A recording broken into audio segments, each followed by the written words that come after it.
Hello everyone. तो मेरे साथ हैं आज गौतम कुमार, जिन्होंने BARC में AIR रैंक 4 लाया है।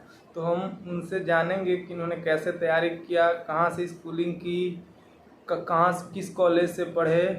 तो हम मिलते हैं गौतम कुमार से। तो गौतम जी बताइए, आप कैसे तैयारी स्टार्ट किए थे, एग्ज़ाम में क्या क्या परेशानियाँ हुई, कैसे कैसे तैयारी किए, बताइए।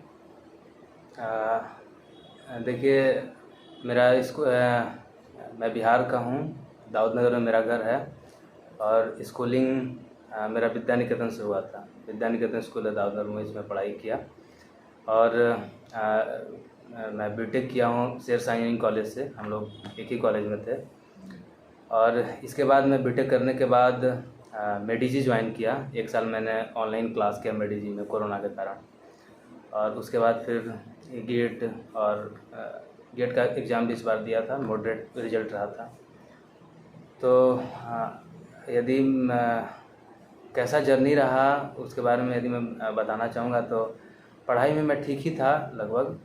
और फोकस मेरा यही रहता था कि कॉलेज में भी कुछ ऐसा मन नहीं रहता था कि बस टॉप आना है या बस टॉप करना, इस तरह का।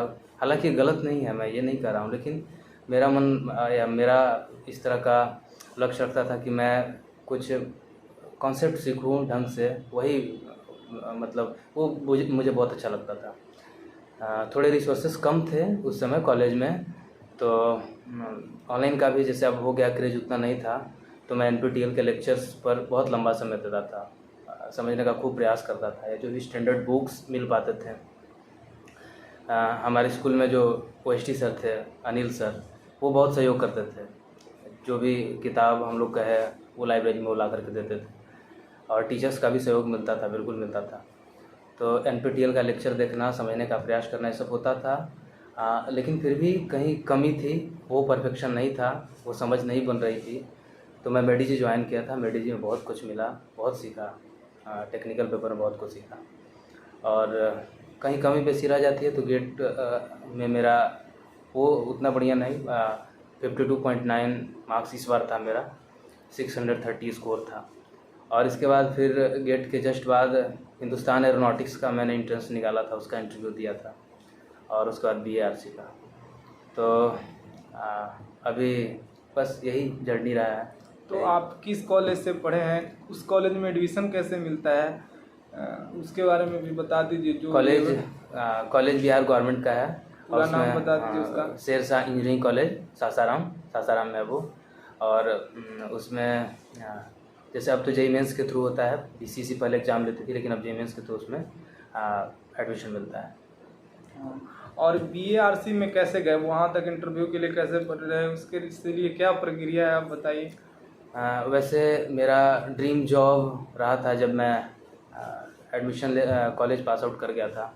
तो मेरा मतलब जो आंतरिक इच्छा थी हमारी, तो मैं ही चाहता था कि या तो ISRO या DRDO या BARC, इन तीनों संस्थानों में जाऊँ, मैं रिसर्च वर्क करूँ। ये कोई बहुत बड़ा पैकेज या और सब कुछ, ये सब मुझे उतना नहीं लुभाता था। तो मुझे लगता था कि बस सामान्य ज़िंदगी जीनी है, लेकिन रिसर्च फील्ड में काम करने का या फिर प्रोफेसर लाइन में जाने का, ये दोनों बड़ा मतलब बहुत मन करता था इस क्षेत्र में जाने का। तो ये पूरा हुआ है। और BARC में सिलेक्शन का मेन क्राइटेरिया क्या है, आप बताइए। BARC में जैसा कि सब लोग जानते हैं कि या तो गेट स्कोर चाहिए, अच्छा गेट स्कोर चाहिए, उसके आधार पर वो इंटरव्यू के लिए कॉल करते हैं। और नहीं तो वो अपना एंट्रेंस एग्ज़ाम लेते हैं। एंट्रेंस एग्ज़ाम लिख करके आप इंटरव्यू के लिए जा सकते हैं। रैंक किस आधार पे बनता है, गेट स्कोर पे या वो एग्ज़ाम लेता है उस पे, या फुल इंटरव्यू पे? रैंक पूरा इंटरव्यू पे ही होता है। इंटरव्यू में जैसा आपने प्रदर्शन किया उसी के आधार पे सिलेक्शन ही होता है। रैंक क्या, सिलेक्शन भी उसी के आधार पर। तो आपका इंटरव्यू कैसा रहा था, कितना देर का हुआ था, कैसे सवाल पूछे गए थे, इसके बारे में? इंटरव्यू की तैयारी मैं शुरू कर दी थी और मुझे लगभग 20 दिन का समय मिला था। 27 तारीख को, 27 छठा महीना में मेरा इंटरव्यू था। तो इंटरव्यू के लिए मैं सर लोग से कांटेक्ट किया था, तो वो स्टैंडर्ड टेक्स्ट बुक बताए थे। जैसे थर्मोडायनेमिक्स के लिए Cengel and Boles, fluid mechanics के लिए Cengel and Cimbala, strength of material के लिए Timoshenko and Gere, heat transfer के लिए अगेन सेंजल। तो इन सब किताब को इनक्रोपेरा एक अच्छी किताब है, तो मैं इन सब चीज़ को पढ़ा था, बहुत मतलब पूरा न्यूमेरिकल पर्सपेक्टिव से नहीं, थ्योरेटिकल पर्सपेक्टिव से, और इसमें बड़े अच्छे कॉन्सेप्ट दिए हुए रहते हैं, उस पर मैं काम किया। और क्वेरा पर प्रीवियस ईयर क्वेश्चन भी रहते हैं, वो भी थोड़ा मदद करता है, पता चलता है कि कैसे कैसे लोग पिछले इंटरव्यू दिए, वो भी मैं किया। विशेष करके टेक्स्ट बुक मुझे बहुत हेल्प किया। मेडी जी के एक अमरिंदर सर हैं, वो बताए थे कि ये सब टेक्स्ट बुक को पढ़ के जाना तुम्हें, तो मैंने गहराई से उसको पढ़ा। NPTEL के लेक्चर्स वो बहुत काम किए, विशेष करके SK सोम सर के lecture fluid mechanics and thermodynamics, उसको मैंने देखा। और जहाँ तक इंटरव्यू टाइमिंग की बात है, तो इंटरव्यू टाइमिंग मेरा बहुत अच्छा था। मैं जब इंटरव्यू पैनल से बाहर आया तो जो लोग थे वो बताया कि इंटरव्यू ड्यूरेशन मेरा 1 आवर 42 मिनट था, तो ये बहुत अच्छा टाइमिंग था इंटरव्यू का। और ये बताइए कि आपका जो BARC में सिलेक्शन हुआ था वो गेट स्कोर पे हुआ था या एग्जाम उसका? मैंने एग्ज़ाम दिया था। तो उस एग्जाम का तैयारी के लिए आप कोई टेस्ट सीरीज लिए थे या डायरेक्ट मतलब ऐसे ही गेट के मतलब टेस्ट या धुंधानी देने चल गए थे? नहीं, मैं टेस्ट सीरीज लिया था, मेडी जी का टेस्ट सीरीज लिया था, BARC का मेडी जी टेस्ट सीरीज रिलीज की थी, मैंने उसको दिया। उसमें कैसा सवाल आता है मेडी जी, मतलब जो BARC का पेपर होता है अपना, उसमें सवाल कैसा रहता है, कितना क्वेश्चन रहता है, कैसा लेवल रहता है? क्वेश्चन 100 क्वेश्चन रहते हैं और अच्छे लेवल के क्वेश्चन रहते हैं, कुछ थोड़ा आसान भी रहता है। हालांकि मेरा लास्ट दिन था, 6 तारीख को मेरा था, तो लास्ट दिन क्वेश्चन थोड़े डिफिकल्ट थे, अच्छे क्वेश्चन थे।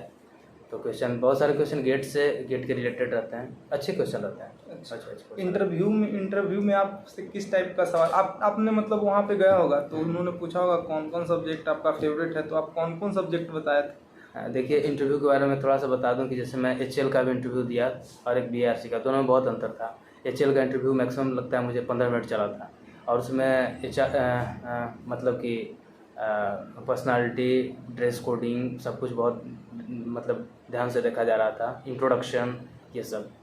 लेकिन BARC में ऐसा कुछ नहीं था, बहुत फॉर्मल वो लोग थे। और पहले थोड़ा सा रिलैक्स किए, कुछ पूछे कहाँ से आए हो वगैरह, सब कुछ पूछे, और फिर शुरू किया कि अपना 4 सब्जेक्ट बताओ अपना इंटरेस्ट का। तो मैं बताया 4 subject, thermodynamics, fluid mechanics, heat transfer और स्ट्रेंथ ऑफ मटेरियल। लेकिन जब वो बोर्ड पर भेज करके बोले कि तुम इसको लिखो साइड में, तो मैं लिखा, तो वो बोले कि नहीं, एक और सब्जेक्ट तुमको लिखना है, एक और लिखना है सब्जेक्ट। तो मैंने रेफ्रिजरेशन एंड कंडीशन लिखा था। फिर वो ऐसे मैं बहुत अब क्वेश्चंस पर कितना जाऊं, क्योंकि बहुत लंबा। पर हम आपसे एक सवाल सब सब्जेक्ट से आप मतलब आपसे पूछना चाहते हैं, एक सब्जेक्ट सब जो सब सब्जेक्ट है उसमें से एक सवाल आप मतलब डिस्कस कर दे तो इंस्पायरिंग को अच्छा लगेगा, मतलब बहुत कुछ सीखने को मिलेगा। तो आप ऐसे मैं थर्मोडायनेमिक्स से आपसे क्या सवाल पूछे गए? हाँ, थर्मोडायनेमिक्स में तो सबसे पहले इंट्रॉपी से डिस्कशन शुरू हुआ था। वहाँ से डिस्कशन शुरू हो करके मतलब बहुत ही पहले तो डेफिनेशन पूछे, फिर बोले कि इसका मैथमेटिकल कुछ एक्सप्रेशन लिखो, समझ में नहीं आ रहा थोड़ा और समझाओ। और इसके बाद अवेलेबिलिटी, इरिवर्सिबिलिटी, ये सब पर चलते गया। यूनिवर्स का टेम्परेचर बढ़ते जा रहा है तो इसका अवेलेबिलिटी क्या होगा, बहुत सारे डिस्कशन, बहुत सारे। ऐसा एक सवाल थर्मोडायनेमिक्स में जो लगा कि नहीं यार ये तो कहीं सुने ही नहीं है, वो सवाल बता दीजिए। इस टाइप का सवाल है, जैसे कि हम एक जगह डिस्कशन में बोल रहे थे कि सर यदि हीट कंटेंट किसी भी सिस्टम का सेम है और उसका हम टेम्परेचर बढ़ा रहे हैं तो उसकी अवेलेबिलिटी बढ़ती है। तो उसको पूछे कि मान लो कि पूरा मतलब कि मेरा अर्थ जो है पूरा, या यूनिवर्स एक तरह से कहें कि वो सिस्टम है, तो और उसका ग्लोबल वार्मिंग हो रहा है, ग्लोबल वार्मिंग से उसका टेम्परेचर बढ़ रहा है, तो इसकी अवेलेबिलिटी पर तुम कमेंट करो कैसे होगा। तो शायद मैं उन लोगों को इतना संतुष्ट नहीं कर पाया था इस क्वेश्चन से। और बहुत सारे ऐसे क्वेश्चन थे जो मैं सुना नहीं था। फ्लूइड से आपसे क्या सवाल पूछा गया? हाँ, फ्लूइड से पहले तो विस्कोसिटी से स्टार्ट किए और जो रेट ऑफ शियर स्ट्रेन है उसको प्रूफ करने के लिए बोले। उसके इन बिटवीन ढेर सारे क्वेश्चंस हुए। स्ट्रेंथ ऑफ मटेरियल और बहुत सारे क्वेश्चंस हैं। स्ट्रेंथ ऑफ मटेरियल की एक सवाल आप बता। स्ट्रेंथ ऑफ मटेरियल से वो शुरू किए थे, जैसे कि उन्होंने एक फ्लैग का फिगर बना करके दिया था हमको कागज़ पे, और बोला कि इसका top view, front view draw करो, इसमें जितने लोड लग रहे हैं उसको दिखाओ, ड्रैग फोर्स कैसे लग रहा है, विंड लोड कैसे लग रहा है उसको दिखाओ। मैंने सब कुछ दिखाया, टॉप में भी दिखाओ, फ्रंट में भी दिखाओ, और फिर इसको कैसे तुम डिज़ाइन करोगे, डिज़ाइन क्राइटेरिया के बारे में ढंग से पूछे, और कई सारे क्वेश्चन पूछे। फिर ट्रांसफ़र से क्या थे सवाल? हाँ, फिर उसमें डिज़ाइन कोड से पूछे क्वेश्चन, जिसको मैं अच्छा से नहीं बता पाया था, मतलब 1-2 क्वेश्चन ऑल ओवर मैं ढंग से नहीं बता पाया। हीट ट्रांसफ़र से भी क्वेश्चन था। वो लोग टेम्परेचर प्रोफाइल्स ड्रॉ करने के लिए बोले थे, फिगर बना करके दिए थे कुछ स्टैंडर्ड उसका टेम्परेचर प्रोफाइल ड्रॉ करने के लिए। RSC से उन्होंने कोई सवाल नहीं पूछा था, बस यही 4 था। RSC मैं लिखा था लेकिन उससे कोई क्वेश्चन नहीं आया। इसमें BRC के इंटरव्यू में पर्सनालिटी का कितना महत्व रहता है? मुझे लगता है कि कोई विशेष महत्व नहीं रहता है। आप कितना उनको सेटिस्फाइड कर पाते हैं अपने आंसर से, कितना अच्छा से एक्सप्रेस कर पाते हैं, इस बात का बहुत मतलब मायने है। बाकी और एक चीज़ और, शुरू का 15-20 मिनट तो लगा कि बहुत ही मतलब प्रेशराइज हो रहा हूँ मैं। बहुत सारे काउंटर क्वेश्चंस हो रहे थे और मतलब इंटरव्यूअर सर लोग थोड़ा सा हंस भी रहे थे, मतलब प्रेशराइज करने का कोशिश शायद वो कर रहे होंगे, तो ऐसा हो रहा था। लेकिन बाद में फिर धीरे धीरे सब नॉर्मल हुआ और ऐसा हुआ।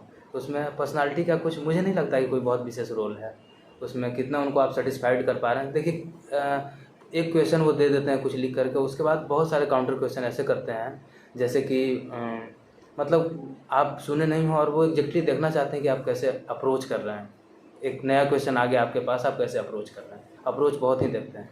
मतलब मेनली BRC में मतलब कॉन्सेप्ट देखा जाता है, कॉन्सेप्ट, पर्सनालिटी से कोई मतलब नहीं, आप क्या पहने कोई मतलब नहीं है, बस आपका ये।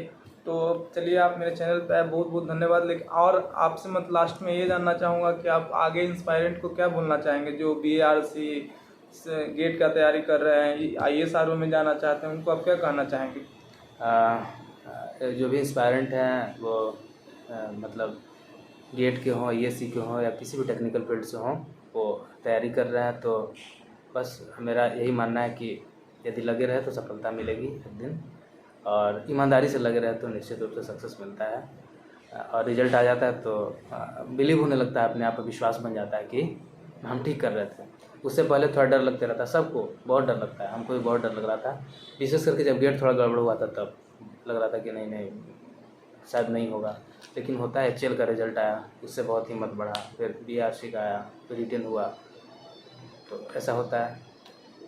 चलिए, आपको आगे की लाइफ की बहुत बहुत बधाई। आप नेक्स्ट फील्ड में भी आगे सक्सेस करें। धन्यवाद। और हम जैसे इंस्पायरेंट पे ध्यान देते रहिएगा, हम आपसे यही कामना करेंगे। धन्यवाद। चलिए ठीक है, मेरे चैनल पे बहुत बहुत धन्यवाद। हरे कृष्णा एवरीवन। हरे कृष्णा।